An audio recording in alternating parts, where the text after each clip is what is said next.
ಕಂಪನಿಯ ಚೆಕ್ಗಳಿಗೆ ಸಂಬಂಧಪಟ್ಟಂತೆ ಕಂಪನಿಯ ರಿಸೈನ್ಡ್ ಡೈರೆಕ್ಟರ್ಗಳು ಏನಿರ್ತಾರೆ ಅವರ ಒಂದು ಲಯಬಿಲಿಟಿ ಅವರ ಜವಾಬ್ದಾರಿ ಅನ್ನೋದಕ್ಕೆ ಸಂಬಂಧಪಟ್ಟಂತೆ ಸುಪ್ರೀಂ ಕೋರ್ಟ್ ಒಂದು ಮಹತ್ವದ ತೀರ್ಪನ್ನು ನೀಡಿದೆ.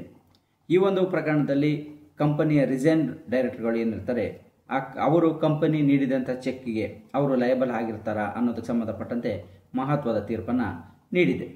ಈ ಒಂದು ಪ್ರಕರಣದ ಪೂರ್ತಿ ಜಡ್ಜ್ಮೆಂಟನ್ನು ನೋಡೋದಕ್ಕಿಂತ ಮೊದಲು ನೀವಿನ್ನೂ ನಮ್ಮ ಚಾನಲ್ಗೆ ಸಬ್ಸ್ಕ್ರೈಬ್ ಆಗಿಲ್ಲ ಅಂದರೆ ಸಬ್ಸ್ಕ್ರೈಬ್ ಆಗಿ, ಹಾಗೆ ಬೆಲ್ ಬಟನ್ ಪ್ರೆಸ್ ಮಾಡಿ. ಕಾನೂನಿನ ಅರಿವಿನ ಎಲ್ಲ ವಿಡಿಯೋಗಳು ನಿಮಗೆ ಮೊದಲು ತಲುಪುತ್ತೆ. ಈ ಒಂದು ಪ್ರಕರಣದಲ್ಲಿ ಕಂಪನಿಯು ಬೇರೆಯವರಿಗೆ ಚೆಕ್ಕನ್ನು ಇಶ್ಯೂ ಮಾಡಿರುತ್ತೆ. ಅದು ಆ ನಂತರದಲ್ಲಿ ಅದು ಬೌನ್ಸ್ ಆದ ನಂತರದಲ್ಲಿ ಅದು ಸಂಬಂಧಪಟ್ಟಂತೆ ಪ್ರಕರಣವನ್ನು ದಾಖಲು ಮಾಡಲಾಗುತ್ತೆ. ಸೊ ಅದರಲ್ಲಿ ಇದ್ದಂಥ ಡೈರೆಕ್ಟರ್ಗಳನ್ನು, ಪ್ರೀವಿಯಸ್ ಡೈರೆಕ್ಟರ್ಗಳನ್ನು ಕೂಡ, ಅಂದರೆ ರಿಸೈನ್ ಮಾಡಿರುವಂಥ ಡೈರೆಕ್ಟರ್ಗಳನ್ನು ಕೂಡ ಅಲ್ಲಿ ಸೇರಿಸಲಾಗುತ್ತೆ. ಸೊ ಆ ವಿಚಾರಕ್ಕೆ ಸಂಬಂಧಪಟ್ಟಂತೆ ಇದು ಸುಪ್ರೀಂ ಕೋರ್ಟ್ನ ಮೆಟ್ಟಲನ್ನು ಏರುತ್ತೆ. ಇದರಲ್ಲಿ ಈ ಅಪೆಲೆಂಟ್ ಏನಿದ್ದಾರೆ ಇವರು 21/6/1919 ರಿಸೈನನ್ನು ಕೊಡ್ತಾರೆ. ಇದು ಕಂಪನಿಯ ಆ್ಯಕ್ಟ್ನ ಪ್ರಕಾರ ಅದು 26/6/2019 ಸಬ್ಮಿಟ್ ಕೂಡ ಆಗಿರುತ್ತೆ. ಆದರೆ ಕಂಪನಿಯು ಚೆಕ್ ಇಶ್ಯೂ ಮಾಡೋದು 12/7/2019. ಸೊ ಹಾಗಾಗಿ ಈ ಚೆಕ್ಕನ್ನು ಇಶ್ಯೂ ಮಾಡೋದಕ್ಕಿಂತ ಮೊದಲೇ ತಾನು ರಿಸೈನ್ ಮಾಡಿದ್ದೀನಿ, ನಾನು ಲಯಬಲ್ ಅಲ್ಲ ಅಂತೇಳಿ ಈ ಒಂದು ಅಪೀಲನ್ನು ಮಾಡಲಾಗಿರುತ್ತೆ. ಸೊ ಇದನ್ನು ಕೂಲಂಕುಷವಾಗಿ ಪರಿಶೀಲನೆಯನ್ನು ಮಾಡಿದಂಥ ಸುಪ್ರೀಂ ಕೋರ್ಟ್ ಇವರು ರಿಸೈನನ್ನು 21/6/2019 ಕೊಟ್ಟಿರ್ತಾರೆ. ಅದನ್ನು ಅಕ್ಸೆಪ್ಟನ್ನು 26/6/2019 ಮಾಡಲಾಗಿರುತ್ತೆ.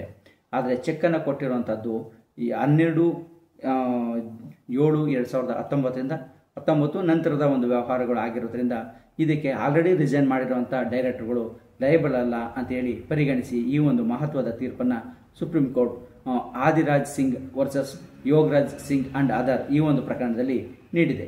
ಈ ಒಂದು ಪ್ರಕರಣದ ಪೂರ್ತಿ ಜಡ್ಜ್ಮೆಂಟನ್ನು ಡಿಸ್ಕ್ರಿಪ್ಷನ್ ಬಾಕ್ಸಲ್ಲಿ ಕೊಟ್ಟಿದ್ದು, ಲಿಂಕ್ ಮೇಲೆ ಕ್ಲಿಕ್ ಮಾಡಿ ಪೂರ್ತಿ ಜಡ್ಜ್ಮೆಂಟನ್ನು ನೋಡ್ಬೋದಾಗಿರುತ್ತೆ.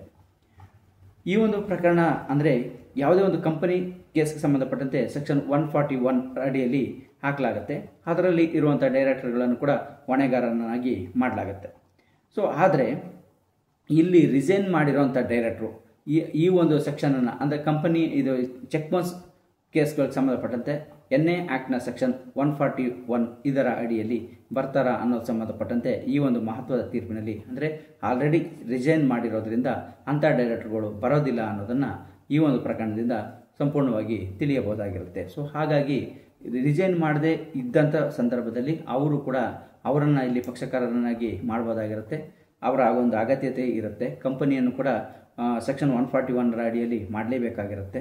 ಸೊ ಹಾಗಾಗಿ ಇಲ್ಲಿ ರಿಸೈನ್ ಮಾಡಿದರೆ ಅಂಥ ಸಂದರ್ಭದಲ್ಲಿ ಅವರು ಲಯಬಲ್ ಆಗೋದಿಲ್ಲ ಅನ್ನೋದನ್ನು ಈ ಒಂದು ಪ್ರಕರಣದಲ್ಲಿ ಕೂಲಂಕುಷವಾಗಿ ನೋಡ್ಬೋದಾಗಿರುತ್ತೆ.